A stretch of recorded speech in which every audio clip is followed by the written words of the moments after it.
السلام عليكم ورحمة الله وبركاته. الحمد لله رب العالمين، وصلى الله وسلم وبارك على نبينا محمد وعلى آله وصحبه والتابعين، أما بعد، فحياكم الله جميعا ومرحبا بكم إلى هذه المجالس التي نتناول فيها طرفا من فضل العلم وآدابه، قراءة في كتاب أحد أئمة الإسلام الأعلام، وهو الإمام الحافظ العلامة أبي خيثمة زهير بن حرب النسائي، المتوفى سنة 34 و200 للهجرة، أحد الحفاظ وأحد مشايخ الإمام مسلم، ومن محدثي الكتب الستة المشهورين. بين يدي هذا الكتاب نحدثكم بالحديث المسلسل للأولية لمن لم يسمعه مسبقا، وهو حديث عبد الله بن عمرو بن العاص: الراحمون يرحمهم الرحمن تبارك وتعالى، يرحم من في الأرض يرحمكم من في السماء. وبين يدي قراءة الكتاب والتعليق عليه تفضل الشيخ عاطف بارك الله فيه بقراءة إسناد الرواية لهذا الكتاب، فليتفضل. بسم الله والحمد لله والصلاة والسلام على رسول الله سيدنا محمد وعلى آله وصحبه ومن تبع هداه إلى يوم الدين. اللهم اغفر لنا ولشيخنا وللحاضرين والمسلمين أجمعين. إسناد كتاب العلم لأبي خيثمة زهير بن حرب النسوي، توفي عام 234 هجرية. يقول الشيخ حفظه الله: رويه بعلوم إجازة من الشيخ المسند الفقيه المسند الفقيه الفقيه عبد الفتاح حسين راوي الحضرمي، والشيخ العلامة المعمر الكثير عبد الله بن أحمد الناخلي رحمهم الله تعالى. حاول به إجازة من الشيخ المسند صالح بن إدريس الخلقاني رحمه الله تعالى عن الإمام بن سعد الله الخلقاني المدني بإجازته المكتوبة عن المحدث الكبير عبد الحي بن عبد الكريم الكتاني صاحب فهرس الثلاثة، ثلاثتهم عبد الفتاح راوي وعبد الله الناخلي وعبد الحي الكتاني، عن عمر بن حمدان المحرصي المدني المالكي، عن ابي الحسن علي بن طاهر الوتري المدني الحنفي، عن الشيخ عبد الغني بن طالب المدني، عن العلامه عبد الرحمن بن محمد الكزبري، عن احمد بن عبيد بن العطار الدمشقي، عن الشيخ اسماعيل العجبوني، وابي المعالي محمد بن عبد الرحمن العامري شهيد بن الغزي، عن ابي الموالي بن عبد الله الحنبلي، عن النجم محمد بن البدر الغزي الدمشقي، عن والده الشيخ البدر محمد بن رضا محمد الغزي، عن الشيخ الإسلام زكريا الأنصاري، عن شيخ الإسلام الحافظ بن حجر العسقلاني. أخبرنا به القاضي مجد الدين أبو محمد إسماعيل بن إبراهيم بن محمد البلبيسي الحنفي. أنبأنا عمر بن حسين بن مكي الشقرموفي. أنبأنا نجيب أبو الفرج عبد اللطيف بن عبد المنعم الحضرمي. أنبأنا أبو طاهر بن المبارك بن المعطوش. أنبأنا أبو محمد عبد الوهاب بن المبارك النضير قال: أنبأنا الخطيب أبو محمد الصريفاني قال الصريفيني قال ابن حجر: واخبرنا ابو هريره بن الذهبي اجازه غير مره. انبانا محمد بن ابي بكر النحاس واسحاق بن يحيى بن اسحاق الحامدي ومحمد بن احمد بن زراد. قال الاول: انبانا يوسف بن خليل، والثاني انبانا صخر بن يحيى، والثالث انبانا محمد بن عبد الهادي وابراهيم بن خليل واحمد بن عبد الدايم. قال وانبانا يحيى بن محمود بن سعيد الثقفي. قال انبانا سعيد بن فضل التخشيد. قال انبانا ابو طالب بن عبد الرحيم. قال انبانا ابو حفص عمر بن ابراهيم الكتاني. قال انبانا ابو القاسم عبد الله بن محمد بن عبد العزيز البغوي. قال انبانا ابو خيثمة به. هذا قد سمع عليه هذا الكتاب. لا.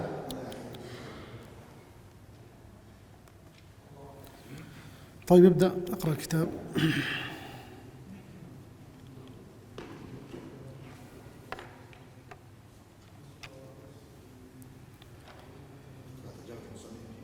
نعم. لا.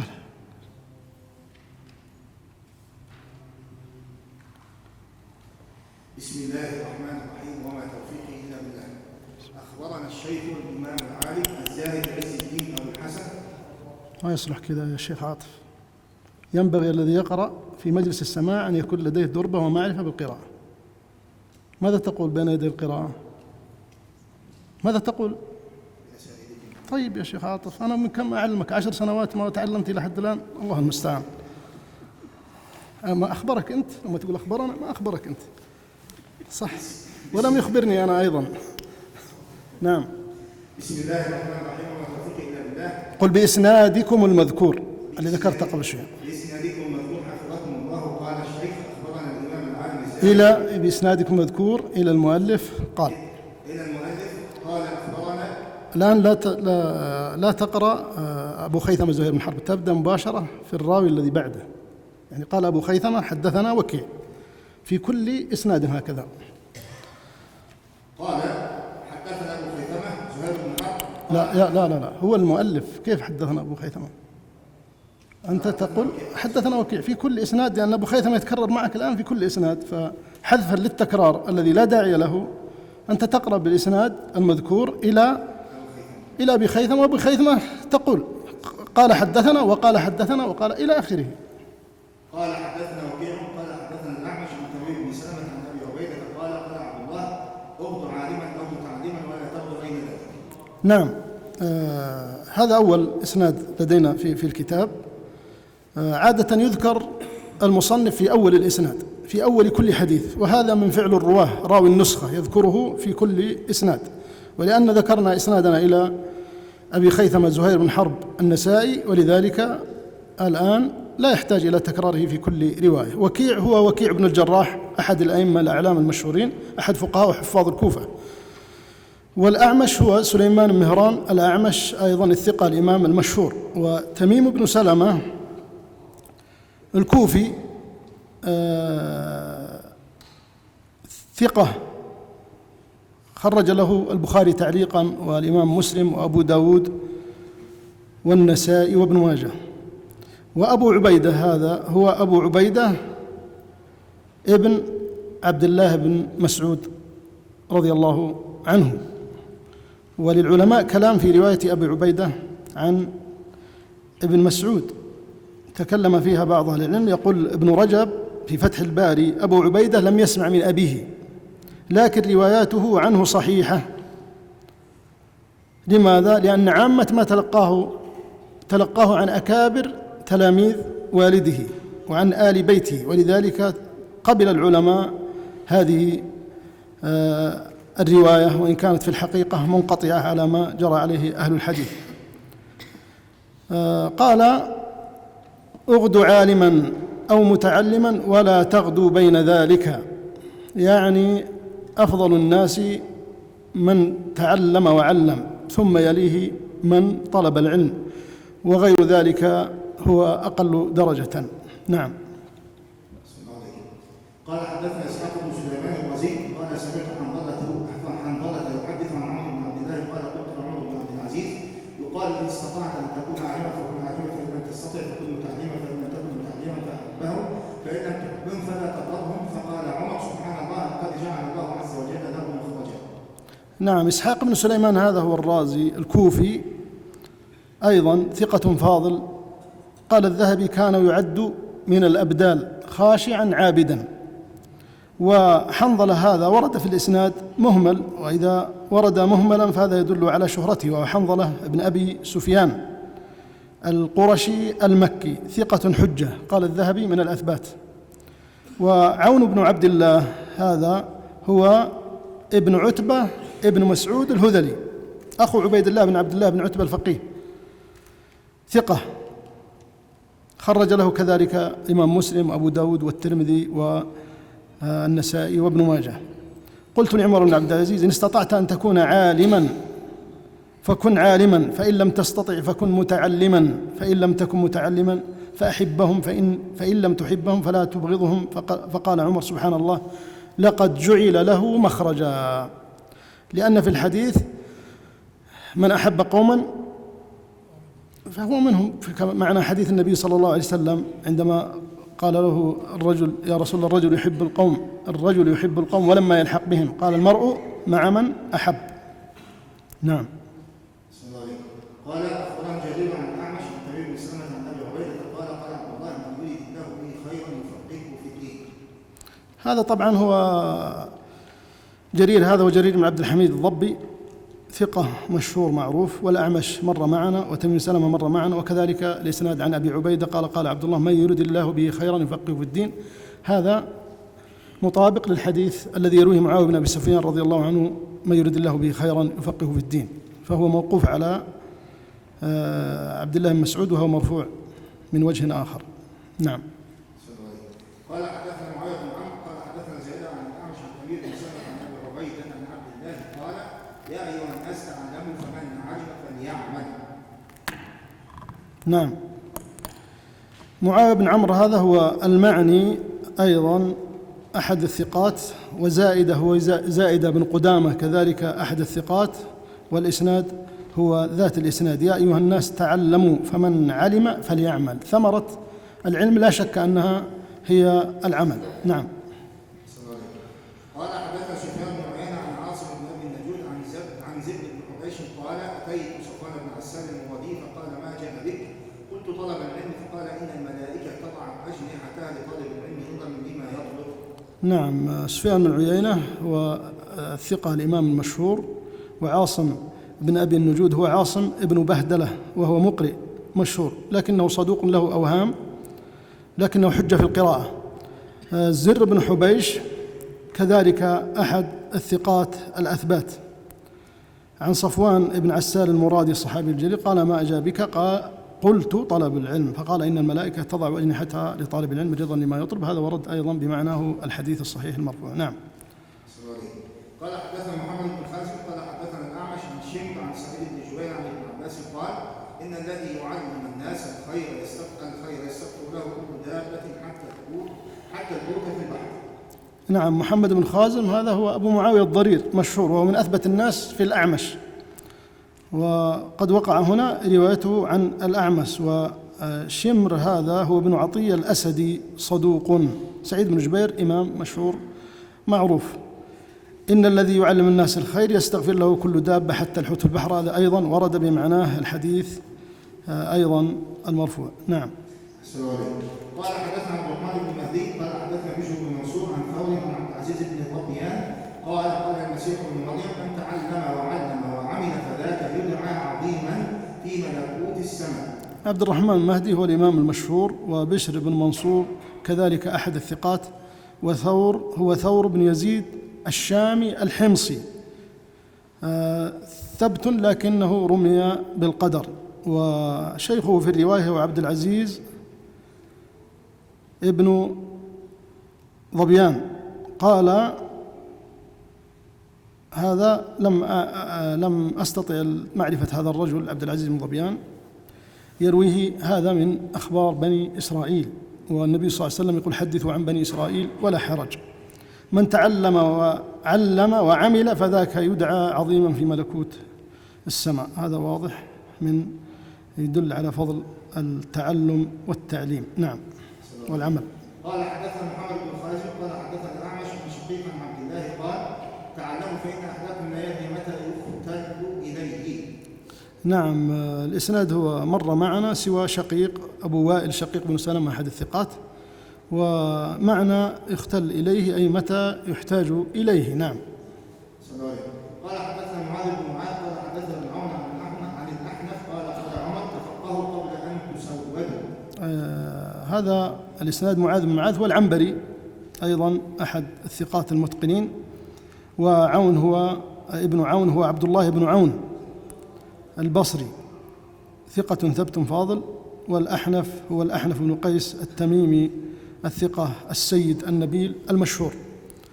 تفقهوا قبل أن تسودوا، هذا أمر مهم جدا أن يتفقه الإنسان قبل أن يصل إلى محل السيادة أو ينصب وهو غير فقيه، أو قبل أن يسود قومه أو يسود الناس، فلا بد أن يكون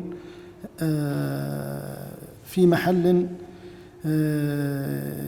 يصلح له أو تصلح له هذه السيادة. فإذا فرط في طلب العلم والتعلم ابتداء صعب عليه بعد ذلك النزول إلى حلق العلم وإلى الجلوس إلى أهل العلم. نعم.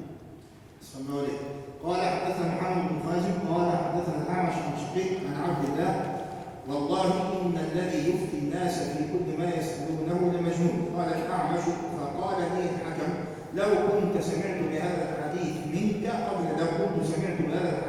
قبل اليوم ما كنت أفتي في كثير مما كنت أفتي. نعم.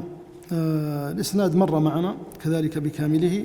هذا الإمام عبد الله بن مسعود رضي الله عنه يحرج على من يفتي في كل مسألة يسأل فيها.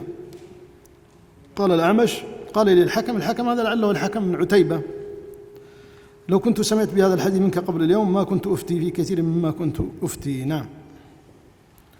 قال حدثنا محمد بن خازم قال حدثنا الأعمش ورجاء الأنصاري عبد الرحمن بن بشر بن الأزرق قال دخل رجلان من العروكين له أبو مسعود الأنصاري جالس في حلقة فقال أحدهما ألا رجل ينظر بيننا؟ فقال رجل في الحلقة أنا. قال فأخذ أبو مسعود كفا من عصا فرماه به وقال له إنه كان يكره التصرف إلى الحكم. نعم. الإسناد مر معنا. رجاء الأنصاري هذا هو من أهل الكوفة في درجة مقبول عند الحافظ بن حجر. وعبد الرحمن بن بشر ابن الأزرق هذا قال فيه ابن سعد كان قليل الحديث. وأبو مسعود الأنصاري هو البدري المشهور. ابن مسعود حصب هذا الرجل لأنه أسرع أو سارع في الحكم، وكان هذا يعني مكروها لأنه لا يوفق للحكم من تصدر له أو من طلبه. نعم، لا يوفق للصواب فيه. أحسن الله. قال حدثنا محمد بن خازم قال حدثنا أعمش عن صالح بن خباب عن حسين بن عقبة عن سلمان قال علم لا يقال فيه ككنز لا ينفق منه.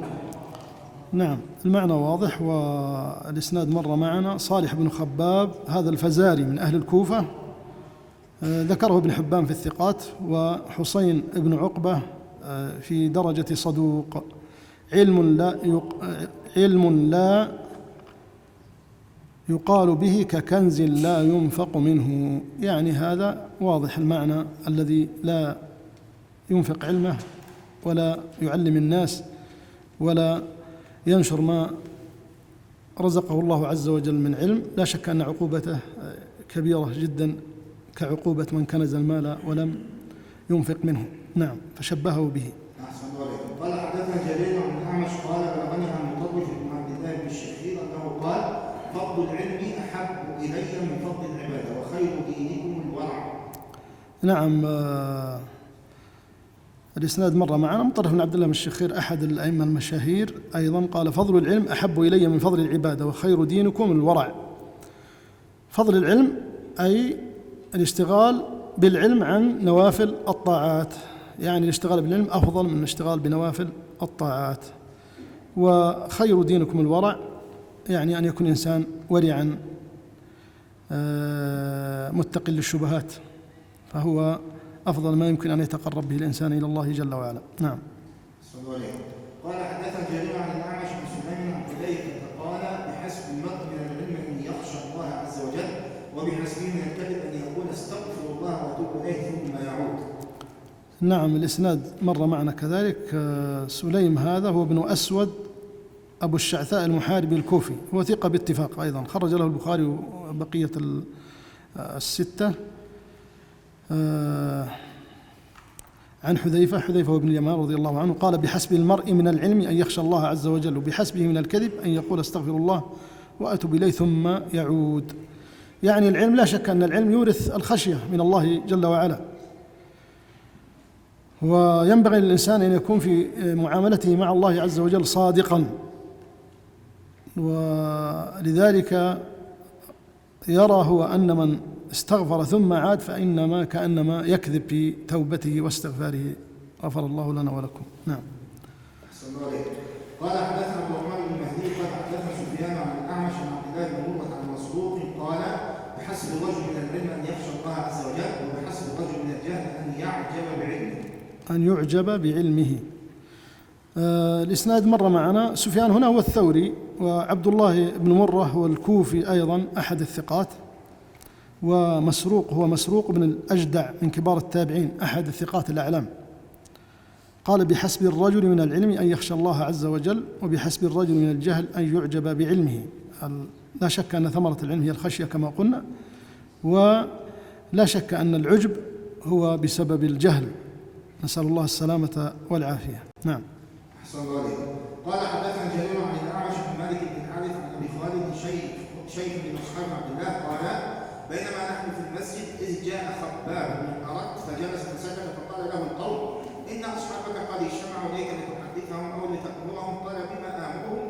فلعلي آمرهم بما لست فاعلا. نعم. الإسناد مر معنا. مالك بن الحارث هو السلمي الكوفي ثقة. أبو خالد هذا له صحبة، سمع عمر، روى عنه مالك بن الحارث قال عبد الله بن محمد العبسي قال حدثنا وكيع عن الأعمش عن مالك بن الحارث عن أبي خالد وكانت له صحبة، فأثبت له الصحبة. لكنه من أصحاب عبد الله بن مسعود، فلا يمنع أن يكون صحابيا وأن يكون من أصحاب عبد الله بن مسعود. قال بينما نحن في المسجد جاء خباب بن الأرت فجلس فسكت، فقال له القوم إن أصحابك قد اجتمعوا إليك لتحدثهم أو لتأمرهم. قال بما آمرهم؟ فلعلي أمرهم بما لست فاعلا. تورع من أن يحدث بشيء لا يعمله هو، وأراد بذلك موعظتهم، وقد أبلغ في الموعظة. نعم. أحسن الله عليك. قال حدثنا وكيع قال حدثنا أبو سنان قال حدثنا أبو سنان سعيد بن سنان قال حدثني عنترة قال سمعت ابن عباس يقول ما سلك رجل طريقا يلتمس فيه علما إلا سهل الله له به طريقا إلى الجنة. نعم، هذا معنى الحديث المرفوع. يبدو أنه سقط عندي هنا. حديث رقم كم أنت تقرأ؟ 17. نعم. نعم. أي نعم، موجود عندي. نعم. سعيد بن سنان هذا هو البرجمي. قال الحافظ بن حجر صدوق له أوهام. وعنترة هو ابن عبد الرحمن الشيباني وثق. وهذا معنى الحديث المرفوع المشهور. نعم. أحسن الله عليك. قال حدثنا وكيع عن مسعر عن معبد بن عبد الرحمن قال عبد الله إن استطعت أن تكون أنت المحدث فافعل. نعم. الإسناد مر معنا إلا مسعر هو مسعر بن كدام أحد الثقات الأثبات، ومعن بن عبد الرحمن هو معن بن عبد الرحمن المهري من كبار أو المهري من كبار التابعين ثقة. قال عبد الله إن استطعت أن تكون المحدث فافعل، أي أنهم كانوا يتورعون عن أن يتناولون هم التصدر في المجالس والتحديث. فبقدر ما يتورع الإنسان بقدر ما يكون سالما من الآفات وسالما من الخطأ أو من القول على الله عز وجل بغير علم. ولذلك كانوا يتدافعون الفتوى وكانوا يتدافعون كذلك الحديث. لم يكن أحد منهم يحدث وفي البلد من هو أعلم منه أو من هو أعلى منه إسنادا. نعم. أحسن الله عليك. قال حدثنا وكيع عن سفيان بن عيينة عن عمرو عن يحيى بن جعدة قال كان ناس يأتون سلمان فيستمعون حديثه يقول هذا خير لكم وشر لي. نعم. الإسناد مر معنا سوى عمرو هذا إذا حدث سفيان بن عيينة عن عمرو وأهمله بهذه الصورة فهو عمرو بن دينار. يحيى بن جعدة هو القرشي المخزومي أحد الثقات. في هذا الأثر أن سلمان يخبرهم أن لكم صفوه وعلي كدره، أي ما أقول لكم أنتم تستفيدون منه وأنا شر لي. هذا هضم لنفسه في ما يمكن أن يطرأ على النفس من العجب أو فساد النية أو ما أشبه ذلك، إنما يقوله رضي الله عنه ورعا وتورعا. نعم. أحسن الله عليك. قال حدثنا أبو خيثمة قال حدثنا سفيان بن عيينة عن يونس بن الحسن قال لا أبو خيثمة لا تقل قال حدثنا أبو خيثمة، خلاص احنا لا تعيد أبو خيثمة، لا تقل قال أبو خيثمة، خلاص انتهينا منه زمان. نعم. قال حدثنا سفيان بن عيينة عن يونس بن الحسن قال إن كان الرجل يجلس مع القوم فيرون أن به عيبا وما به من عيب إنه لفقيه مسلم. نعم. الإسناد مر معنا سوى يونس وابن عبيد الثقة المشهور، والحسن هو الحسن البصري. في هذا الأثر بيان كيف كان الصمت سائدا في أولئك القوم، فكانوا يتورعون عن فضول الكلام وما كانوا يتكلمون إلا عند الحاجة. نعم. قال حدثنا جرير قال عن عطاء بن السائب عن عبد الرحمن بن أبي ليلى قال أدركت 20 و100 من أصحاب رسول الله صلى الله عليه وسلم من الأنصار ما منهم أحد يسأل عن شيء إلا ود أن أخاه كفاه ولا يحدث حديثا إلا ود أن أخاه كفاه. نعم. هذا أيضا الإسناد جرير هو جرير بن عبد الحميد الضبي أحد الثقات المشاهير، وعطاء بن السائب هنا هو الثقفي الكوفي صدوق اختلط وساء حفظه بأخره. وعبد الرحمن بن أبي ليلى هو أبو عيسى المدني الكوفي ثقة، كان عالم الكوفة، قال أدركت 20 و100 من أصحاب رسول الله صلى الله عليه وسلم من الأنصار، ما منهم أحد يسأل عن شيء إلا ود أن أخاه كفاه. هذا يعني في تورعهم كذلك عن التسرع في الفتوى، وكيف كانوا يتناقلونها بينهم كما ورد في بعض الروايات حتى تعود إلى الأول، إلى الذي سئل أول واحد. وكذلك في التحديث بحديث النبي صلى الله عليه وسلم كانوا كذلك أيضا يتدافعونه فيما بينهم. وهذا دليل على ورعهم عن أن يقول الواحد منهم على الله بغير علم، أو يقول وقد شاب نيته شيئا من العجب أو ما أشبه ذلك. نعم. أحسن الله إليك. قال حدثنا سفيان عن الزهري قال كان عروة يتألف الناس على حديثه. نعم. الآن هذا بعد أن ذكر بعض الأحاديث والآثار الدالة، أو قل الآثار الدالة على فضل العلم، وكيف كان السلف الصالح من الصحابة والتابعين يتورعون عن كثرة الحديث والفتوى وما إلى ذلك. بدأ الآن يذكر بعض أخبار المحدثين، ومنهم عروة، وكيف كان يتألف الناس على حديثه، يعني يعطي مؤشر آخر لكيف كان بعض التابعين يتودد إلى طلابه ويتألفهم على حديثه لينقلوا عنه هذا الحديث ولتناله بركة هذا العلم الذي تعلمه، ولينفق مما آتاه الله عز وجل من علم. سفيان هنا هو سفيان بن عيينة، والزهري ومحمد بن شهاب الزهري أحد الأئمة الأثبات المشاهير. نعم. أحسن الله عليك. قال حدثنا سفيان قال عمرو لما قدم مكة يعني عقبة قال ائتوني فتلقوا مني. نعم. سفيان هو بن عيينة كذلك، وعمرو هو عمرو بن دينار، والمعنى نفس المعنى الأثر السابق. نعم. قال حدثنا معاذ بن عمرو قال حدثنا زيد عن الأعمش عن مالك بن الحارث عن عبد الرحمن بن يزيد قال قيل لعلقمة ألا تقعد في المسجد فيجمع إليك وتسأل ونجلس معك فإنه يسأل من هو دونك. فقال علقمة إني أكره أن يوطأ عقبي يقال هذا علقمة هذا علقمة. نعم. رجال الإسناد مروا جميعا. عبد الرحمن بن يزيد هو النخعي أبو بكر الكوفي أحد الثقات. قال قيل لعلقمة، علقمة هذا هو علقمة بن وقاص الليثي راوي حديث إنما الأعمال بالنيات المشهور عن عمر بن الخطاب رضي الله عنه. قال ألا تقعد في المسجد، أو قيل له ألا تقعد في المسجد فيجمع إليك، أي يجتمع الناس إليك، وتسأل ونجلس معك فإنه يسأل من هو دونك. فقال علقمة إني أكره أن يوطأ عقبي، يقال هذا علقمة هذا علقمة. هذا طبعا أيضا كره أن يشتهر في الناس بهذا، وإلا هو يعلمه ويحدث من؟ يحدث خاصته من الطلاب، لكنه لم يتصدر في المسجد ويعمل له حلقة يجتمع فيها الناس إليه، وحسنت نيته فنشر الله علمه، وأصبح هو راوي حديث أول حديث كل الناس تعرف هذا الحديث. نعم. فليست العبرة بالتصدر، وليست العبرة بكثرة التلاميذ، إنما العبرة بالتقوى والإخلاص. نعم. أحسن الله عليك. قال حدثنا جرير والضرير عن الأعمش عن أبي صالح عن أبي هريرة عن النبي صلى الله عليه وسلم فيما هو قال جرير من سلك طريقا يبتغي فيه علما سهل الله له به طريقا إلى الجنة ومن أبطأ به عمله لم يسرع به نسبه.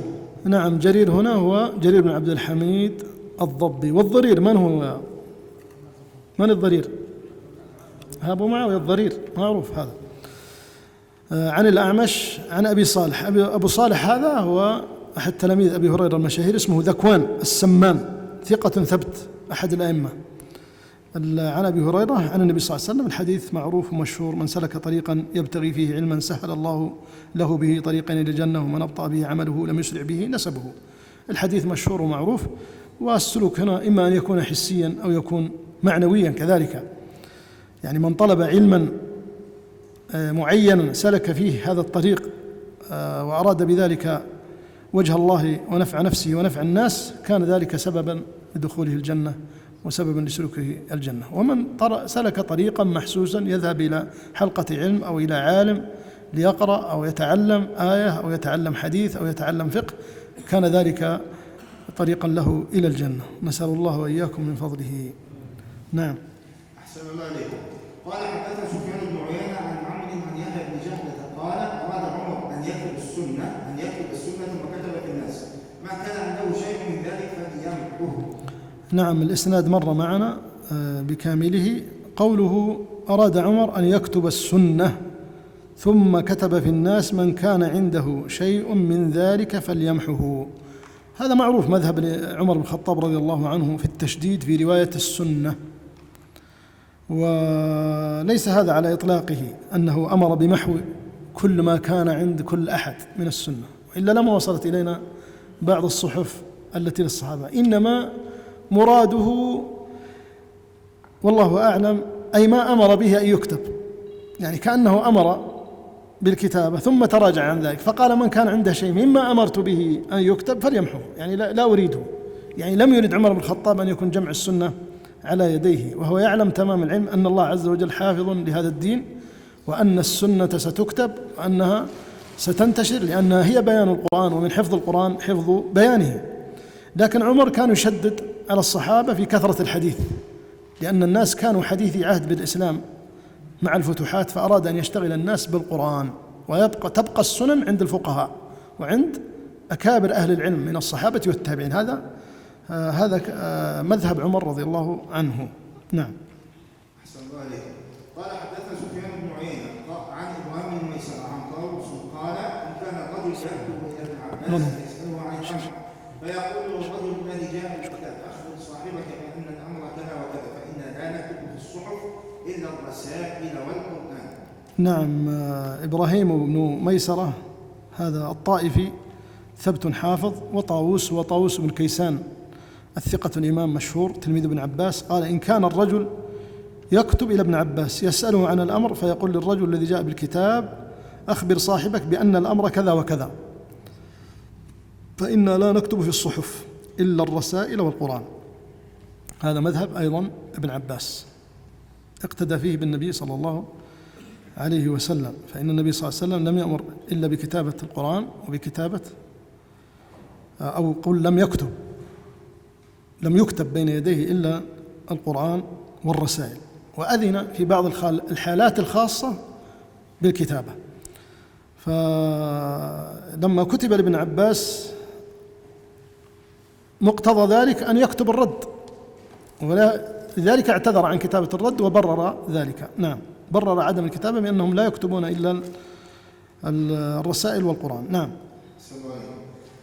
قال أنبأنا ابن فضيل عن ابن شبرمة عن الشعبي قال ما كتبت سوداء في بيضاء ولا سمعت من رجل حديثا فأردت أن أعيده عليه. نعم. ابن فضيل هنا هو محمد بن فضيل بن غزوان الضبي، صدوق إلا أنه رمي بالتشيع. وابن شبرمة هو عبد الله بن شبرمة الكوفي القاضي ثقة فقيه. والشعبي هو الإمام العلم عامر بن شراحيل الشعبي، رأس من رؤوس التابعين، وسيأتينا مزيد من أخباره. قال ما كتبت سوداء في بيضاء ولا سمعت من رجل حديثا فأردت أن يعيده علي، يعني كان لديه حافظة قوية جدا، وأيضا ما كان يكتب، لأن العرب في الجاهلية وفي مبادئ الإسلام كانوا يرون الكتابة عيبا، لأنها تدل على إيش؟ قلة الحفظ وقلة الوعي والإدراك، ولذلك هو يذكر هذا، يتحدث بنعمة الله عز وجل. نعم عليه. أحسن الله عليكم. قال أخبرنا ابن عيينة عن ابن أبي نجيح عن مجاهد وجعلنا للمتقين إماما قال نهتم بهم ونقتدي بهم حتى يقتدي بنا من بعدنا. نعم. ابن أبي نجيح هنا هو عبد الله بن أبي نجيح المكي الثقفي، ثقة لكنه رمي بالقدر. ومجاهد هو مجاهد بن جبر أيضا أحد الأئمة الأعلام الثقات المفسرين من تلامذة ابن عباس، قال في قوله تعالى واجعلنا للمتقين إماما، قال نأتم بهم ونقتدي بهم حتى يقتدي بنا من بعدنا. نعم، المعنى واضح. قال حدثنا جرير عن رجل عن ليث عن مجاهد وجعلني مباركا أينما كنت قال معلما بالخير. نعم، هذا من دقيق تفسير مجاهد رحمه الله تعالى. وليث المذكور في الإسناد هو الليث بن أبي سليم القرشي، فيه ضعف يسير كما قال الذهبي مع سوء حفظهم، وبعضهم يحتج به، ولكنه اختلط جدا ولم يتميز حديثه فترك. ليث بن أبي سليم يعني كان في مبدأ عمره وتحديثه كان في مرتبة صدوق، ثم لما اختلط ترك حديثه. نعم. قال حدثنا جرير عن مغيرة قال قيل لسعيد بن جبير تعلم أحدا أعلم منك؟ قال نعم عكرمة. فلما قتل سعيد بن جبير قال إبراهيم ما خلف بعده مثله. قال وقال الشعبي لما بلغه موت إبراهيم أهلك الرجل؟ قال فقيل له نعم. قال لو قلت أنعي العلم ما خلف بعده مثله، والعجب أنه يفضل ابن جبير على نفسه. وسأخبركم عن ذلك أنه نشأ في أهل بيت فقه فأخذ فقههم ثم جالسنا فأخذ صفوة حديثنا إلى فقه أهل بيته فمن كان مثله. نعم، الإسناد مر معنا إلا المغيرة هو المغيرة بن مقسم الضبي، ثقة متقن، إلا إنه كان يدلس لا سيما عن إبراهيم بن يزيد النخعي. سعيد بن جبير هو الإمام العلم المشهور. قيل لسعيد بن جبير تعلم أحدا أعلم منك؟ قال نعم عكرمة. ثم برر ذلك، قال فلما قتل سعيد بن جبير قال إبراهيم ما خلف بعده مثله، أي ما خلف سعيد بن جبير بعده مثله، إنما كان هو أعلم من عكرمة. قال وقال الشعبي لما بلغه موت إبراهيم بن يزيد النخعي أحد فقهاء الكوفة وتلاميذ عبد الله بن مسعود المشاهير، قال أهلك الرجل يعني أمات؟ قال فقيل له نعم. قال لو قلت أنعي العلم يعني أنعى العلم أنه بموته مات العلم ما خلف بعده مثله. والعجب أنه يفضل ابن جبير على نفسه، وسأخبركم عن ذلك. إنه نشأ في أهل بيت فقه فأخذ فقههم ثم جالسنا فأخذ صفوة حديثنا إلى فقه أهل بيته فمن كان مثله. يقصد من هو الآن؟ يقصد إبراهيم بن يزيد النخعي، لأنه كان نشأ عند عبد الله بن مسعود أو كان في عبد الله بن مسعود، وأهل بيته كلهم كانوا من الفقهاء. نعم. أحسن الله عليك. قال حدثنا سفيان بن عيينة قال حدثنا أيوب الطائي قال سمعت الشعبي يقول ما رأيت أحدا من الناس أطلب العلم في أفق من الآفاق من مسروق. نعم، أيوب الطائي هو أيوب بن عائذ الطائي أحد الثقات، إلا أنه رمي أيضا بالإرجاء. قال سمعت الشعبي يقول ما رأيت أحدا من الناس أطلب للعلم في أفق من الآفاق من مسروق ابن الأجدع أيضا أحد رؤوس التابعين والثقات المشاهير، بمعنى أنه كان شديد الطلب للعلم يطلبه في كل الأنحاء وفي كل الآفاق وبكل السبل. نعم. قال حدثنا هشام قال حدثنا سيار عن جرير بن حيان أن رجلا رحل إلى مصر في هذا الحديث فلم يحل رحله حتى رجع إلى بيته من ستر على أخيه في الدنيا ستر الله عليه في الآخرة. نعم، هشيم هنا هو هشيم ابن بشير أحد الثقات أيضا الأثبات المشاهير، إلا أنه كان يدلس. وجرير بن حيان لا قبله سيار هو سيار أبو الحكم العنزي أحد الثقات، وجرير بن حيان هو الأسدي الكوفي مقبول عند الحافظ ابن حجر. قال هذا جرير بن حيان إن رجلا رحل إلى مصر. من هو هذا الرجل؟ هو عقبة ابن عامر. رحل إلى من؟ رحل إلى أمير مصر مسلمة بن مخلد ليسمع منه الحديث في ستر المؤمن. نعم. أحسن الله عليك. قال حدثنا سفيان عن ابن جريج قال أملى علي نافع. سفيان هو ابن عيينة، وابن جريج هو عبد العزيز بن عبد الملك بن جريج أحد الثقات إلا أنه مشهور بالتدريس. قال أملى علي نافع. ما المقصود؟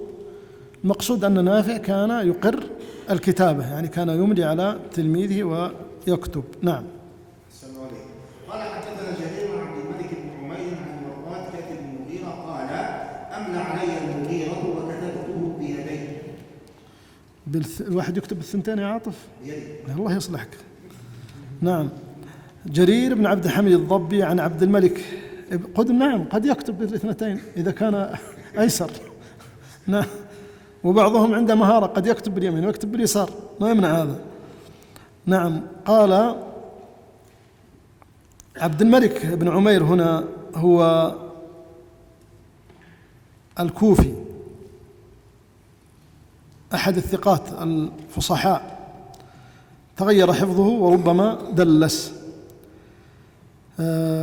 عن وراد كاتب المغيرة. وراد هذا هو وراد الثقفي أبو سعيد، كان يكتب للمغيرة ابن شعبة وأحد الثقات. قال أملى علي المغيرة وكتبته بيدي. هذا فيه دليل أيضا على أن المغيرة ما كان يرى بأسا بالكتابة، عكس ابن عباس الذي مر معنا، وأبو سعيد الخدري كذلك. نعم. قال حدثنا عبد الله بن عمير عن الأعمش قال ذكر إبراهيم فريضة أو حديثا فقال احفظ هذا لعلك تسأل عنه يوما من الدهر. نعم. عبد الله بن عمير الثقة المشهور أحد ثقات أهل الكوفة، والأعمش مر معنا. قال ذكر إبراهيم فريضة، أي فريضة من الفرائض، قسم التركة أو حديثا فقال احفظ هذا لعلك تسأل عنه يوما من الدهر. يعني فيه أن إبراهيم لم يكتبه هذا الشيء وإنما أمره بحفظه. نعم. كأنه لا يرى الكتابة. نعم. قال حدثنا أبو معاوية قال حدثنا الأعمش عن إبراهيم قال كانوا يكرهون أن يظهر الرجل ما عنده. نعم. الإسناد مر معنا كله. كانوا يكرهون أن يظهر الرجل ما عنده، أي ما عنده من العلم أو ما عنده من الحديث، هضما للنفس وتواضعا، وإلا كانوا رؤوس الناس ومن أعلم الناس، ما كانوا يتسارعون إلى العلم وما كانوا يبادرون إلى الفتوى، إنما كانوا يتورعون ويزهدون فيها، لأنهم علموا أن هناك من يقوم عنهم بذلك الواجب. نعم. أحسن الله عليك. قال حدثنا عثمان بن علي العامري قال سمعت الأعمش يقول ما سمعت إبراهيم يقول في شيء برأيه قط. عثمان بن علي العامري فاتني هذا، أعرف من هو، لعلي فاتني أن أترجم له. الأثر هذا معروف، يعني أنه لم يكن يقل برأيه، يعني لا بد أن يقول قال رسول الله صلى الله عليه وسلم أو يقول قال فلان من الصحابة، فكان أثريا، ما كان يقول قلت والذي أرى وهكذا، كان أثري. نعم. يقول بالأثر. نعم. أحسن الله عليكم.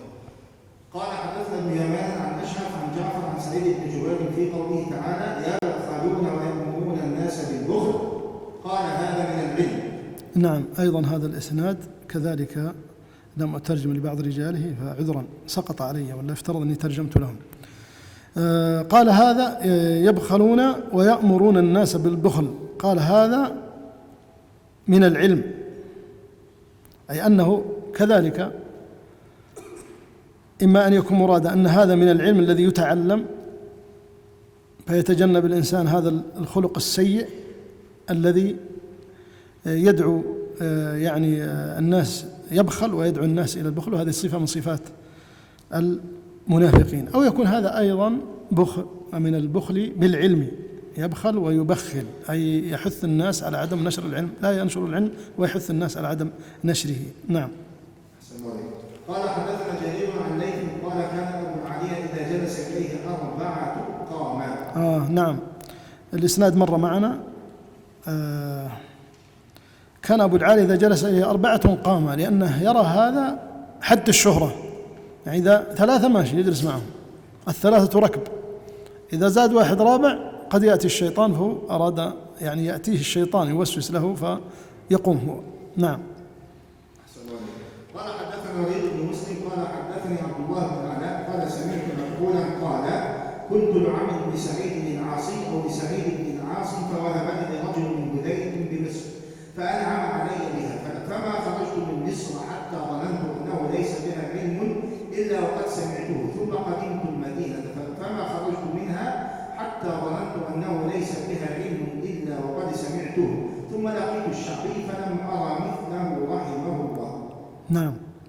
الوليد بن مسلم المذكور في الإسناد هو القرشي الدمشقي عالم أهل الشام. قال ابن المديني ما رأيت من الشاميين مثله، لكنه كان مدلسا فيتقى من حديثه ما قال فيه عن هذا يتقى من حديثه. قال حدثني عبد الله بن العلاء هذا ابن زبر الربعي أيضا أحد كبار التابعين أيضا في أتباع التابعين في الشام، ثقة مكحول. ومكحول الشامي الإمام المشهور العلم فقيه، لكنه كثير الإرسال، ما كان يسند مروياته إلى من أخذها عنه فيرسل كثيرا. قال كان عبدا لعمرو بن سعيد بن العاص أو لسعيد بن العاص، شك هذا من الراوي ليس من مكحول، ولا مكحول يعرف من هو مولاه لكن شك ممن بعده. قال فوهبني لرجل من هذيل بمصر فأنعم علي بها، يعني أنها كانت نعمة من الله عليه أن وهب لهذا الرجل وأصبح من موالي المصريين، فلم يدع في مصر، كأن مولاه هذا اعتقه ومن عليه فانشغل بطلب العلم حتى طلب ما في مصر من العلم. قال ثم قدمت المدينة فما خرجت منها حتى ظننت أنه ليس بها علم إلا وقد سمعته فلما لقي الشعبي لم ير مثله. هذا الشعبي إمام الدنيا يقول ما ناظرت صاحب فنون إلا غلبته، يعني أنه جامع لكل أنواع العلوم، ما يأتي واحد يناقش في أي شيء إلا وغلبه. وما ناظرت صاحب فن إلا غلبني. هذا إشارة منه، إشارة عظيمة جدا. لماذا؟ للاهتمام بالتخصص، بمعنى أنك تتقن كل شيء عن شيء، تتقن كل شيء عن شيء حتى تكون رأسا فيه. ما يصلح الداء الذي أصيب به طلبة العلم اليوم أنه ينوع ويريد أن يكون رأسا في الفقه ورأسا في الأصول ورأسا في العقيدة ورأسا في السنة، فضيعها كلها، يأخذ من هذا طرف ومن هذا طرف ومن هذا طرف ومن هذا طرف، وتذهب الأعمار وهو ما أدرك آخر فن من هذه الفنون. فالأولى أنه يأخذ المهمات من كل علم الذي لا يقوم العالم إلا به، ثم ينطلق بعد ذلك فيتخصص. هذا ناهيك عن القرآن وعن الفقه في الدين، ما يقوم به عبادة المرأة هذا أمر ضروري لكل الناس، وما يقوم بعقيدة معتقد المرأة المسلم هذا لا غنى لأحد عنه. لكن فضول العلم الأخرى التي يتوسع فيها ويذهب فيها العمر ينبغي أن ينصرف لماذا؟ لفن واحد ويتقنه. أنت إذا مرضت ماذا تبحث عنه؟ إذا ذهبت المستشفى، سعادة المهندس أخونا الكريم من تونس حياه الله دكتور عندنا في الجامعة وتنازل وأتى يستمع إلي وأنا لست أهلا لذلك، جزاه الله خيرا.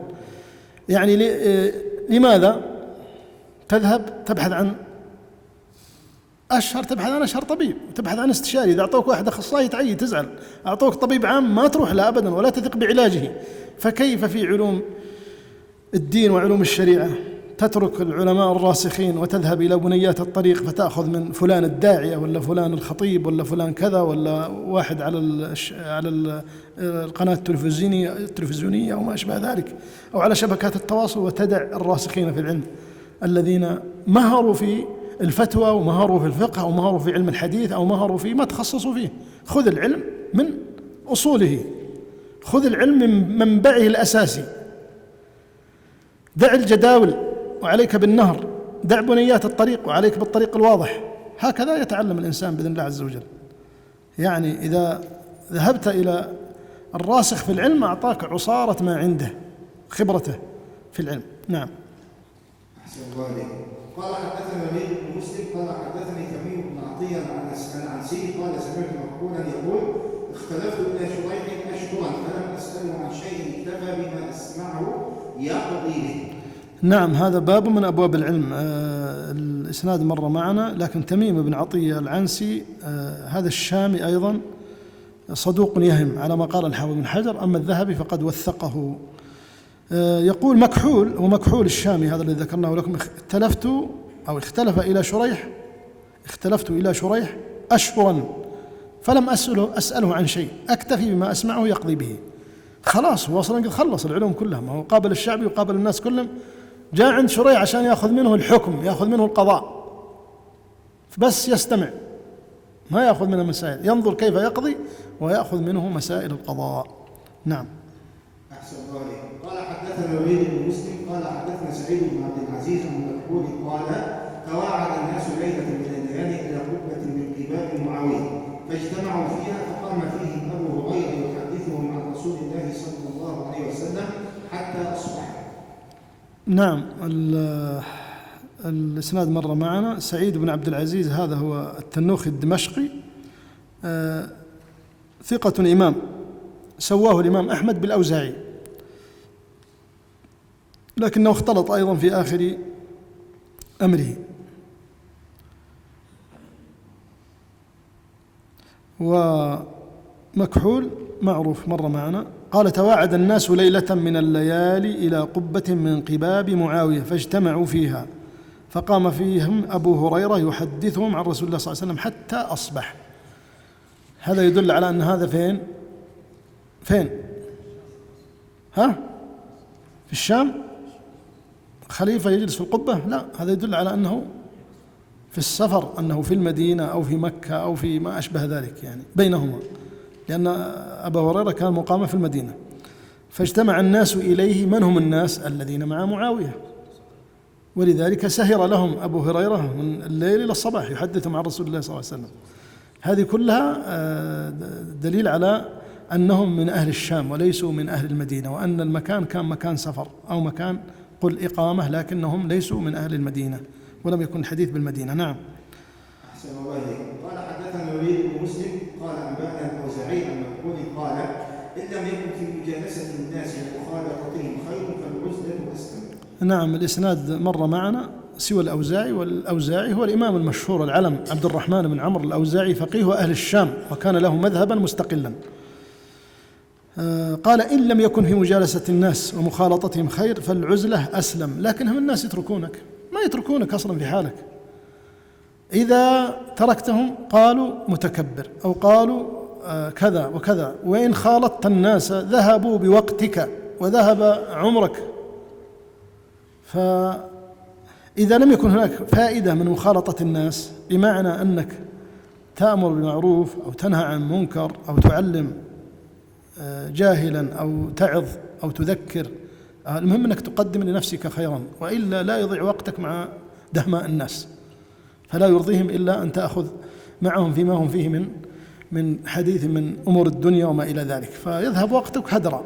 ولذلك وقتك هو أثمن شيء، العزلة أفضل لك من أن تخالط الناس. نعم. أحسن الله عليك.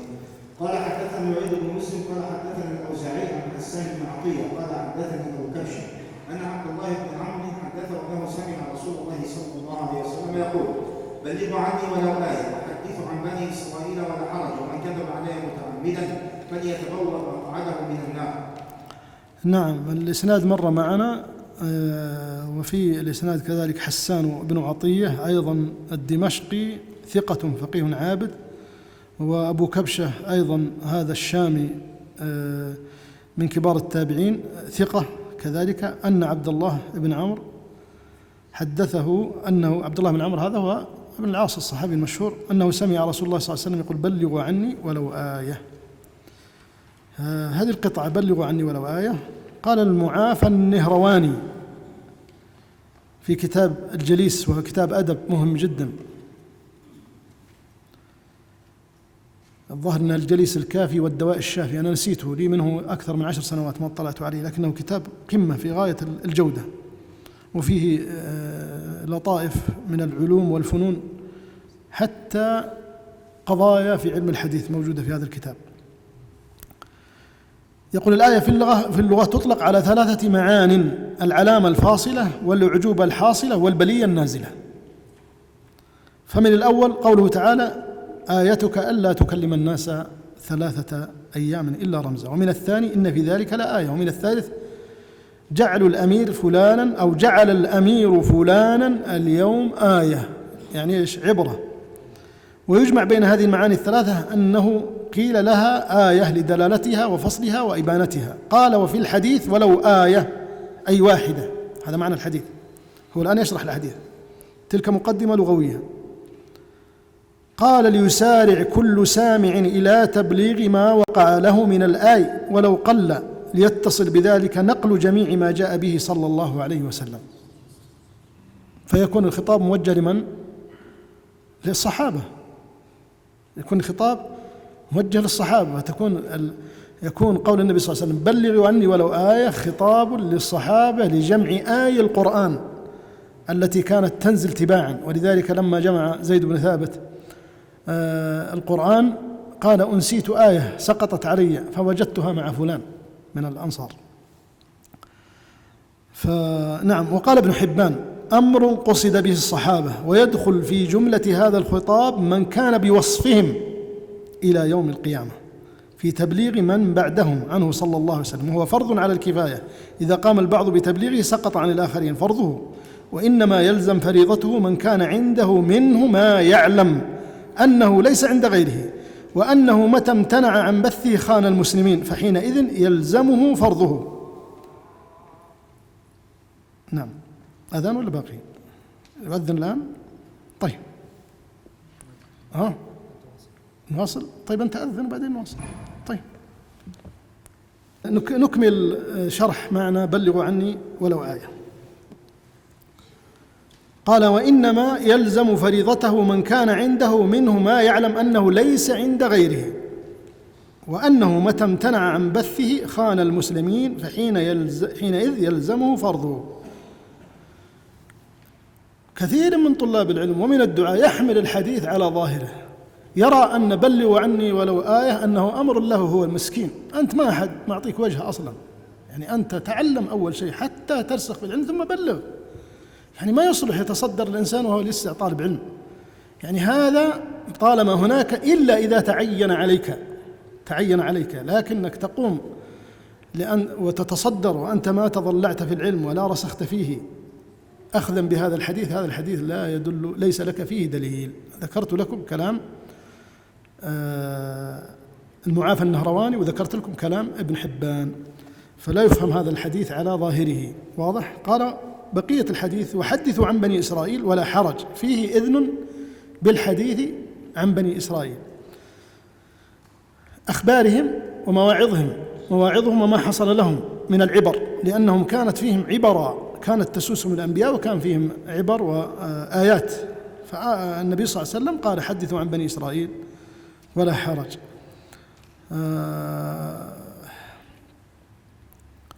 وفي هذا إشارة لجواز رواية المنقطعات والمراسيل، ولذلك كان الصحابة كان التابعون ومن بعدهم يتخففون في ذلك، طالما أن النبي صلى الله عليه وسلم أذن بالرواية عن بني إسرائيل والأسانيد إليهم منقطعة وليس لهم إسناد متصل، فمن باب أولى أن يكون الإذن أيضا عن الفضلاء من الأئمة الصحابة والتابعين ومن بعدهم أن يرسلوا بعض ما فيه من العبرة والعظة. أما أحكام الدين طبعا لا بد لها من الأسانيد الصحاح، ولا بد أن تكون ثابتة، ولا بد أن تكون على أعلى شروط الصحة. ومن كذب عليه متعمدا فليتبوأ مقعده من النار، هذا وعيد شديد لمن تعمد الكذب على النبي صلى الله عليه وسلم. وقد يدخل فيه من ينشر الأحاديث الموضوعة في وسائل التواصل بجهله، فكأنه شارك من كذب ووضعها. فينبغي الإنسان أن يتحرج ويتحرز من أن يرسل شيئا لا يعلم صحته.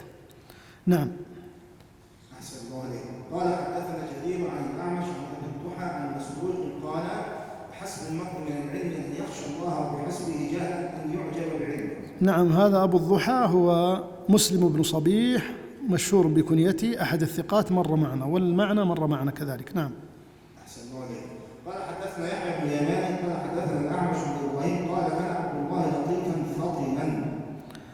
نعم. يحيى بن يمان هذا هو العجلي الكوفي، صدوق عابد يخطئ كثيرا وقد تغير، قال عن إبراهيم قال كان عبد الله لطيفا فطنا، أي مع لطفه إلا أنه كان لديه فطنة وهو ذكاء وفهم. نعم. أحسن الله عليك.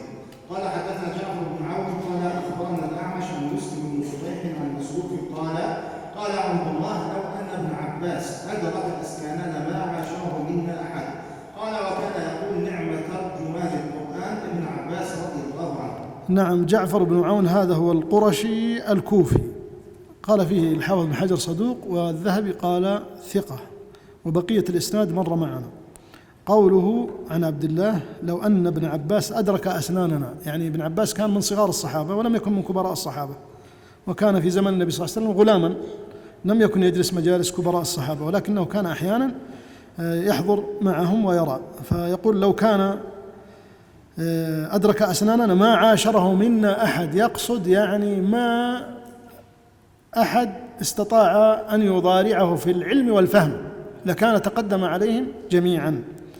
وكان يقول نعم ترجمان القرآن ابن عباس، أي الذي يفسر القرآن. نعم.